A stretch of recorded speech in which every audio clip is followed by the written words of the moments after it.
درود پاک پڑھنے کے بے شمار فضائل و برکات ہیں. بہت ساری احادیث فضائل درود میں ملتی ہیں. جب ہم درود پاک کے فضائل سنتے ہیں تو اس کی امپورٹنس کا اندازہ ہوتا ہے، لیکن کبھی کبھی شیطان ہے نا، دماغ میں کسی کے یہ خیال ڈال سکتا ہے کہ جناب بہت اچھی بات ہے درود پاک پڑھنا، پڑھ لیا تو ٹھیک ہے، نہیں پڑھا تو کوئی گناہ تو نہیں، کوئی مسئلہ تو نہیں. لیکن ایسا ہے نہیں. درود پاک کچھ خاص وقت اور لمحات ایسے ہوتے ہیں کہ جب درود پاک پڑھنا لازمی بھی ہے. میں ایک واقعہ آپ کو سناتا ہوں جس سے یہ بات مزید آپ کو سمجھ آ جائے گی. رات اندھیری تھی اور ہماری امی حضور بی بی عائشہ صدیقہ طیبہ طاہرہ رضی اللہ تعالی عنہا فرماتی ہے، میں گھر میں کچھ سی رہی تھی. آج کل تو لائٹس وغیرہ ہیں، لیکن ابھی بھی اگر مسجد کی لائٹ بند کر دی جائے، ساری لائٹیں بند کر دی جائیں تو ہمارے لیے کسی چیز کو ڈھونڈنا مشکل ہو جائے گا. آپ فرماتی چراغ گل ہو گیا اور میرے ہاتھ سے جو سوئی تھی جس سے میں سی رہی تھی وہ بھی گر گئی. اب سوئی کتنی چھوٹی سی چیز ہوتی ہے، اگر ابھی بھی گر جائے تو ڈھونڈنا تھوڑا مشکل ہو جائے گا، حالانکہ روشنی ہے، مگر اندھیرے میں تو کوائٹ امپاسبل. تو آپ فرماتی میں سوئی تلاش کر رہی تھی کہ اتنے میں اندھیرے کمرے میں میرے آقا صلی اللہ تعالی علیہ وسلم اپنا نور والا چہرہ لے کر آ گئے. اچھا دیکھیں، آج بھی دنیا میں اللہ تعالیٰ نے کچھ لوگوں کے چہروں پہ بڑا نور، بڑی روشنی، بڑی رونق دی ہوتی ہے، لیکن ہم نے یہ کبھی نہیں سنا. ہم یہ کہتے ضرور ہے کہ یہ چہرہ بڑا نورانی ہے یا بڑا چمکتا ہوا ہے، مگر سرور کائنات علیہ الصلوۃ والسلام کے نور کا عالم دیکھیں کہ میرے آقا جب ان کے کمرے میں داخل ہوتے ہیں، بی بی عائشہ فرماتی چہرہ انور سے اتنا نور نکلا کہ پورا کمرہ ہی جگمگانے لگ گیا. اور کتنا جگمگایا، کتنی روشنی ہوئی، کیا فرماتی اس نور کی روشنی میں میں نے اپنی گمشدہ سوئی کو تلاش کر لیا. آئے سمجھ آ رہی بات؟ اچھا پھر جب یہ منظر تو ہو گیا. اچھا یہ حدیث آپ نے کئی بار سنی ہوگی، مگر بعض اوقات یہیں تک سنی ہے. اس کا اگلا حصہ بڑا امپورٹنٹ ہے. بی بی عائشہ صدیقہ رضی اللہ تعالی عنہا نبی پاک سے بڑی محبت کے ساتھ عرض کرتی ہیں کہ یا رسول اللہ، میرے آقا آپ کتنے حسین ہیں، آپ کتنے با کمال ہیں. پیارے آقا علیہ الصلوۃ والسلام نے فرمایا، اے عائشہ ہلاکت ہے اس کے لیے جو قیامت کے دن میرا دیدار نہ کر سکے گا. اچھا ذرا تھوڑا سا سمجھو بات کو.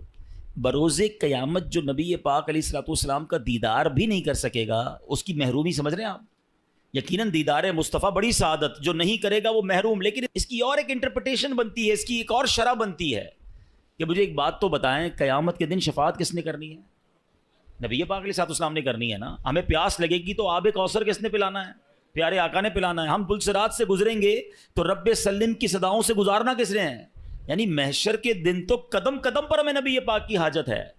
اور جس کی نبی پاک سے ملاقات ہی نہ ہو سکی، جو قیامت کے دن ان کا دیدار بھی نہ کر سکے گا، وہ تو مارا گیا نا. اب پوائنٹ سمجھ رہے ہیں؟ آقا علیہ الصلوۃ والسلام نے فرمایا ہلاکت ہے اس کے لیے جو میرا قیامت کے دن بھی دیدار نہیں کر سکے گا. بی بی عائشہ نے فوراً پوچھا یا رسول اللہ وہ کون ہے بدبخت؟ آپ علیہ الصلوۃ والسلام نے فرمایا بخیل ہے وہ شخص. بخیل کہتے ہیں عربی میں کنجوس کو. کنجوس ہے وہ شخص. کہ حضور کون کنجوس، کون بخیل؟ ارشاد فرمایا جس کے سامنے میرا ذکر ہو اور وہ مجھ پر درود نہ پڑھے. اب ذرا غور کیجئے، نبی پاک کا نام سننا ہے یا سرور کائنات صلی اللہ تعالی علیہ وسلم کا نام لینا ہے تو پھر درود پڑھنا ہے، وہاں کنجوسی نہیں کرنی ہے. اچھا اب تو کنجوسی اور بخل کی عجیب عجیب اگزامپلز آ گئی ہیں. اچھا پہلے تو درود نہیں پڑھتے تھے، اب پتہ نہیں کیا ہو گیا، درود بھی پڑھتے تو شارٹ فارم والا، نبی پاک کا نام لیا اور ساتھ سلام کہہ دیا. معاذ اللہ، صلی اللہ تعالی علیہ وآلہ وسلم، کم از کم پورا تو درود پڑھو یار.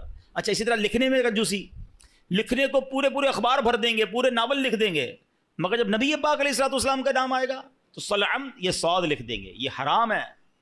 درود بھی پورا، لکھنا بھی پورا ہے اور پڑھنا بھی پورا ہے. سارا دن باتیں کرنے کے لیے تمہارے پاس ٹائم ہے، درود کی باری میں ڈنڈی مارتے ہو.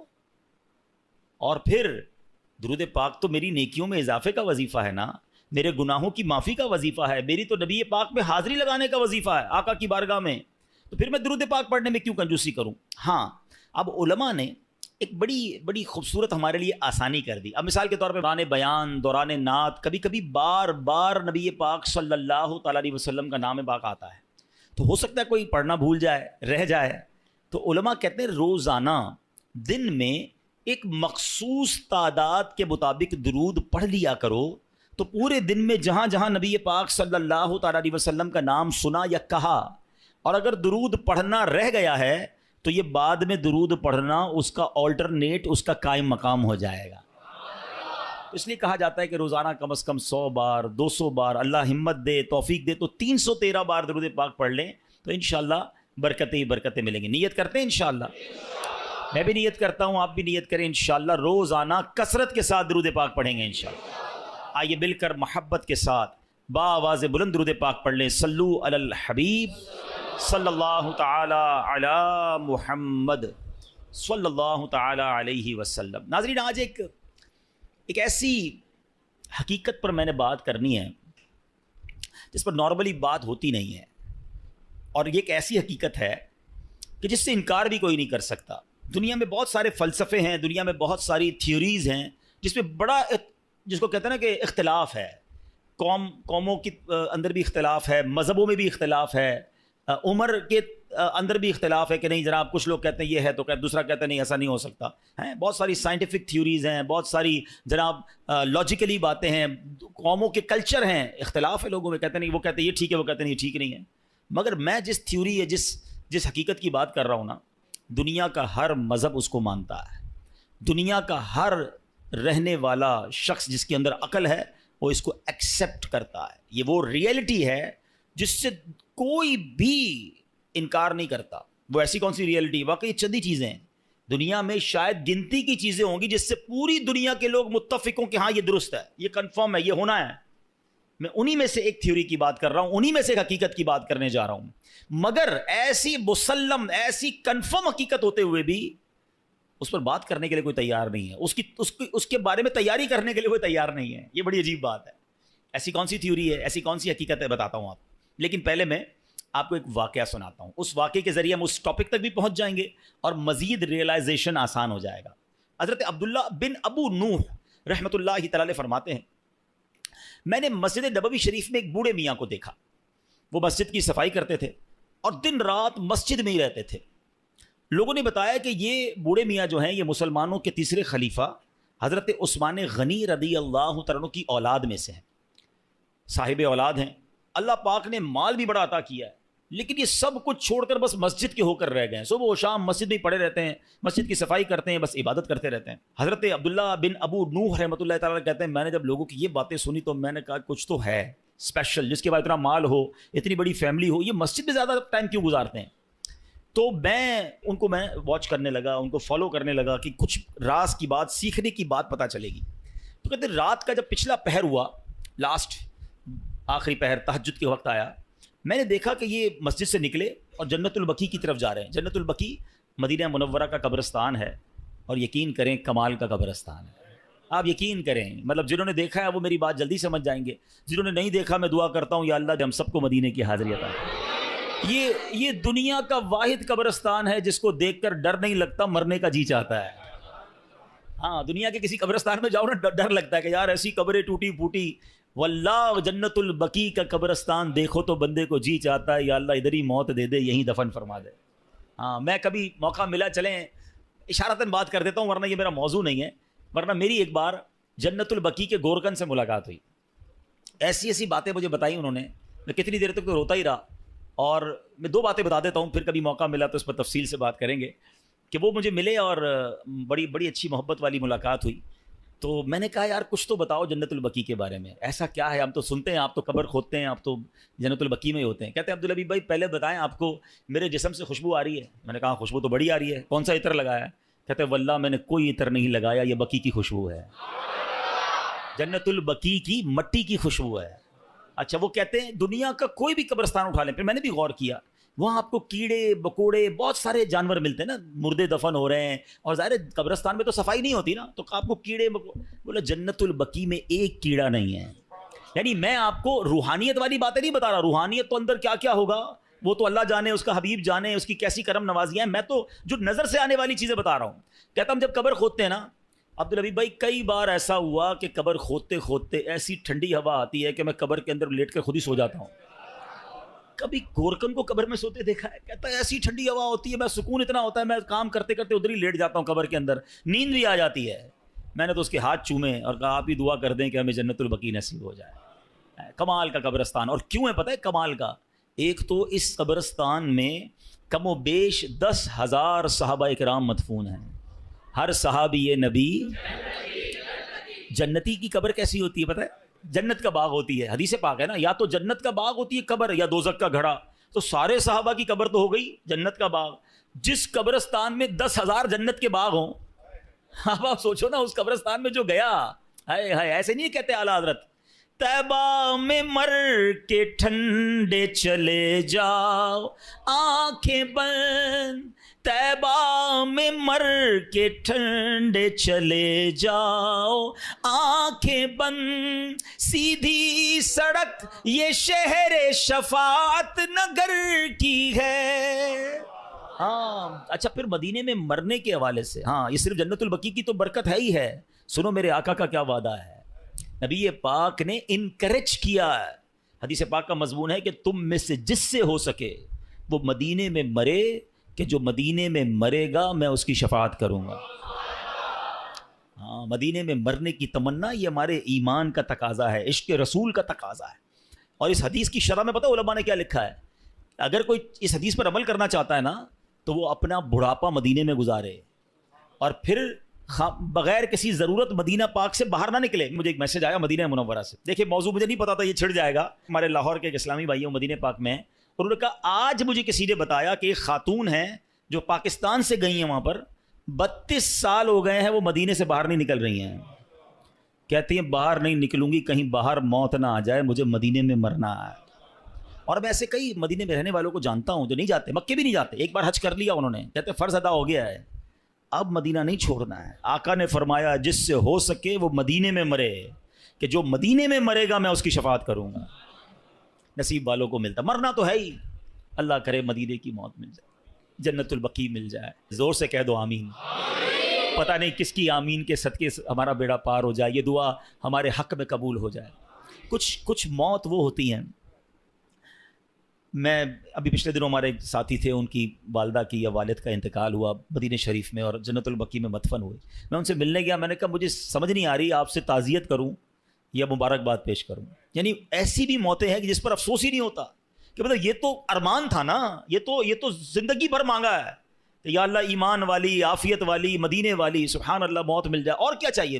مرنا تو ہم سب نے ہیں, مگر یہ موت ایسی ہوتی ہے جس کی تمنا ہوتی ہے. تو بہرحال وہ جو حضرت عثمان غنی رضی اللہ عنہ کی اولاد سے جو تھے وہ جنت البقیع میں گئے. رات کا آخری پہر تھا, قبلہ رخ ہو کر نماز پڑھنے لگے. ساری رات نماز پڑھتے رہے. فجر کا وقت شروع ہوا تو انہوں نے ایک دعا کی, اللہ کی بارگاہ میں عرض کرتے ہیں اللہم انک ارسلت الی ولم تأذن لی فإن كنت قد رضیتنی فأذن لی وإن لم ترضنی فوفقنی لما یرضیک. ترجمہ کیا ہے, اے اللہ پاک تو نے میری طرف اپنا قاصد بھیجا مگر یہ نہ بتایا کہ تو مجھ سے راضی ہے کہ نہیں. اے مالک کریم اگر تو مجھ سے راضی ہے تو مجھے بتا دے, اگر راضی نہیں ہے تو اپنی رضا والے کام کرنے کی توفیق عطا فرما دے. اچھا, وہ یہ بوڑھے میاں دعا مانگ رہے تھے, اتنے میں ایک بکری یا اس جیسا کوئی جانور آیا. بوڑھے میاں نے اس کی جانور کی پیٹھ پر ہاتھ پھیرا اور اس کا دودھ بھی پیا, اس کے برکت کی دعا دی اور واپس مسجد نبوی شریف میں آ گئے. حضرت عبداللہ بن ابو نوح اللہ تعالیٰ کہتے ہیں میں 3 راتوں تک دیکھتا رہا, روز یہی کرتے تھے. تہجد کے وقت چلے جاتے جنت البقیع میں, وہ نمازیں پڑھتے, دعائیں کرتے, پھر واپس آتے. 3 دن بعد میں نے حضرت کو روک لیا. میں نے کہا حضرت میں 3 دن سے آپ کو چیک کر رہا ہوں, آپ دعا کرتے ہیں, دعا میں کہتے ہیں یا اللہ تو نے اپنا قاصد میرے پاس بھیجا ہے. اللہ نے کون سا قاصد بھیجا ہے؟ قاصد کہتے ہیں میسنجر, پیغام لانے والا. اللہ نے آپ کے پاس کون سا پیغام بھیجا ہے؟ بوڑھے میاں نے کہا ایک دن میں آئینہ دیکھ رہا تھا, میں نے اپنی داڑھی میں ایک سفید بال دیکھا, بس میں نے جان لیا کہ اللہ کی طرف سے موت کا قاصد میرے پاس آ گیا. بس اللہ اکبر. یہ اللہ والوں کی شان تھی کہ موت کو کیسے یاد کرتے تھے.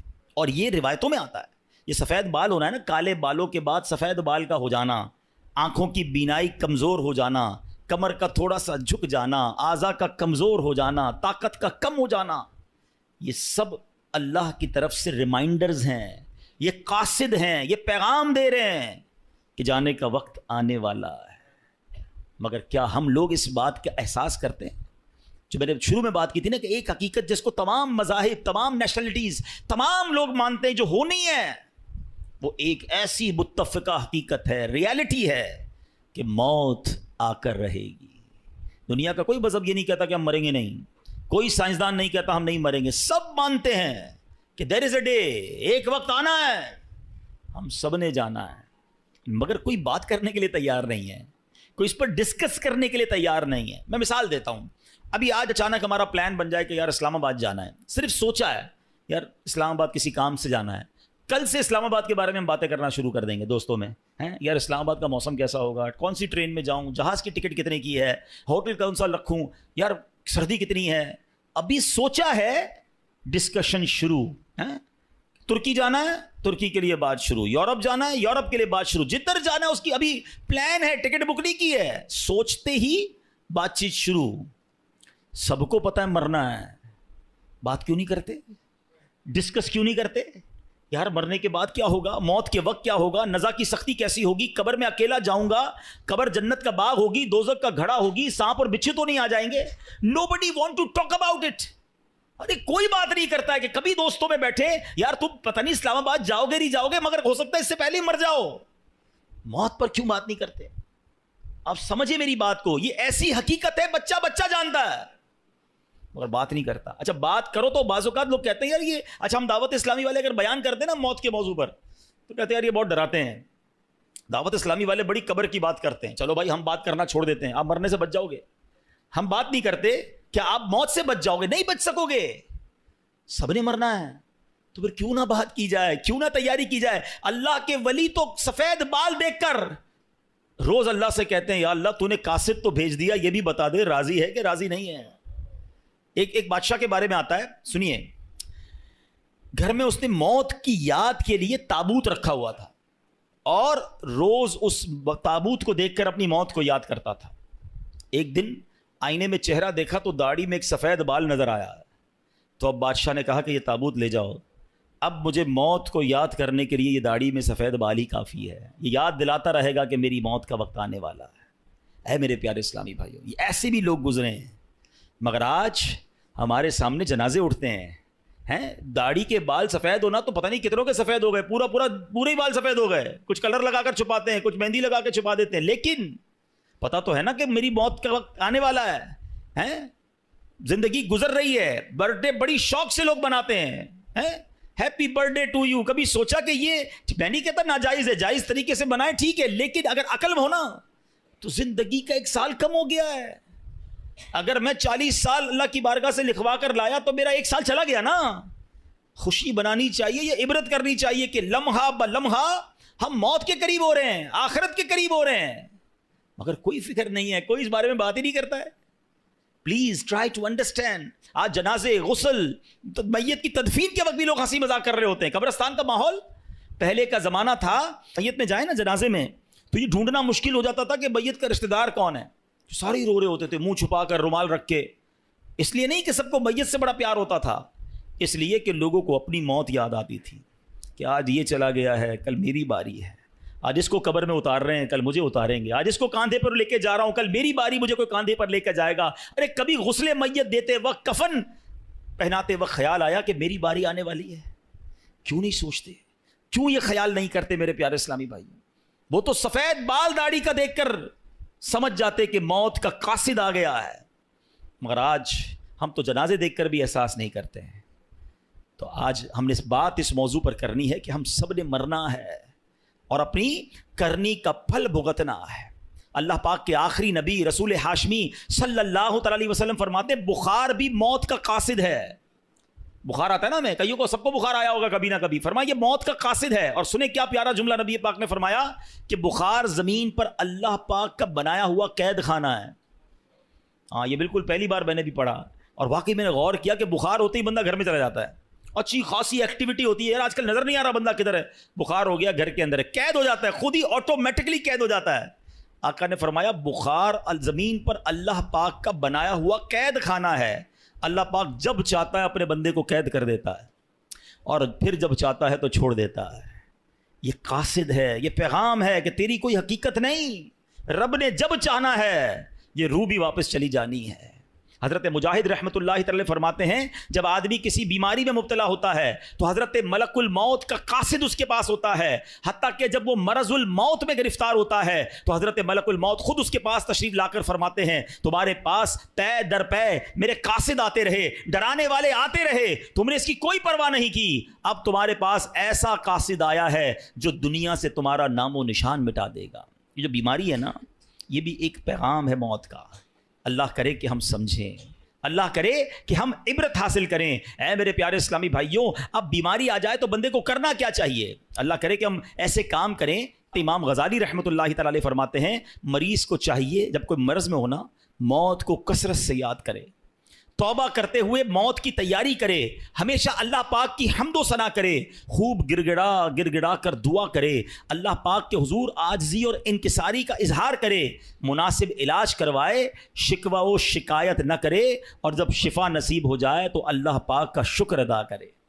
یہ بیماری میں کرنا چاہیے۔ ہم کیا کرتے ہیں؟ او ہو بڑا سر میں درد ہے، بڑا پیٹ میں درد ہے، بس یار بہت پریشان، اتنا شکوہ، اتنی شکایت۔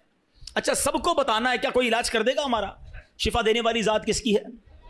تو اللہ سے بات کرے نا، لوگوں کو کیوں بتاتے پھرتے ہیں؟ اس سے گویا اب بڑی تصوف والی بات کرنے جا رہا ہوں، تھوڑی باریک بات ہے، سمجھیے گا۔ حضرت رابعہ بصریہ بہت بڑی ولیہ گزری ہیں رضی اللہ تعالیٰ عنہ۔ ایک بندے کو دیکھا اس نے سر پہ پٹی باندھی ہوئی تھی، تو حضرت رابعہ نے کہا کہ سر پہ پٹی کیوں باندھی ہے؟ کہا حضور سر میں بہت درد ہے۔ آپ نے فرمایا آج تم بیمار ہو تو درد کی پٹی باندھی ہے، جب صحت میں تھے تو صحت کی پٹی باندھی تھی؟ بات بہت باریک ہے، سمجھدار آدمی اس بات کو پکڑ لیں گے۔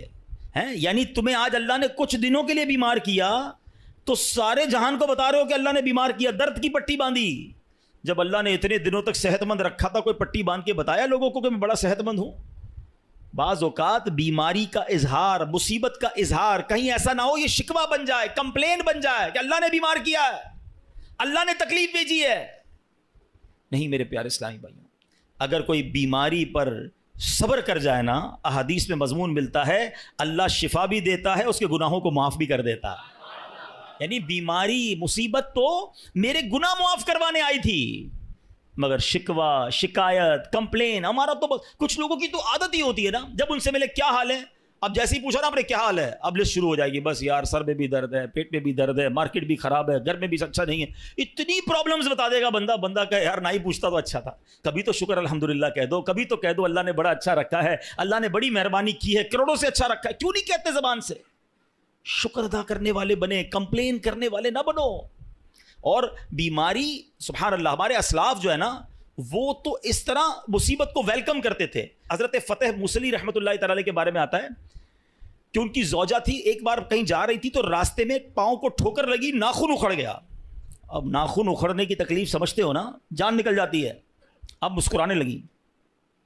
کسی نے کہا آپ کو تکلیف نہیں ہوئی؟ کہا تکلیف تو ہوئی، مگر اس تکلیف پر جو میں صبر کروں گی اور صبر پر جو مجھے ثواب ملے گا وہ ثواب یاد کر کے مسکرا رہی ہوں۔